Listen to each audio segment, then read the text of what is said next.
Mike Tyson jadi sorotan setelah beredar video saat ia kehilangan kesabaran dan meninju seorang penggemar di dalam pesawat. Insiden viral itu dilaporkan terjadi di penerbangan JetBlue dari San Francisco International Airport ke Florida pada Rabu 20 April 2022 malam waktu setempat. Menurut saksi mata kepada TMZ, awalnya sang penggemar sempat ngobrol dan meminta selfie kepada Mike Tyson yang duduk di depan kursinya. Tapi kelakuan si penggemar sepertinya kelewatan. Dia terus ngoceh di telinga Mike dan mengganggunya, sementara penumpang lain merekam dengan handphone. Tak tahan, mantan petinju berusia 55 tahun itu berdiri dan meninju sang penggemar. Kejadian itu terekam dalam video yang kemudian viral di media sosial.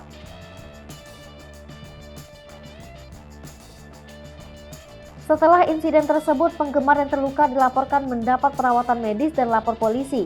Belum ada informasi lebih lanjut apakah insiden tersebut bakal membuat si leher beton kena kasus hukum. Sebelumnya, Mike juga sempat jadi diganggu di ruang publik saat seseorang menantangnya berkelahi. Karena tak diladeni oleh Mike, orang tersebut bahkan mengeluarkan pistol. Beruntung tak ada yang terluka dari kejadian tersebut.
Hai pemirsa Sri Popo TV, jangan lupa komen, like, dan subscribe, serta tonton terus berita-berita terupdate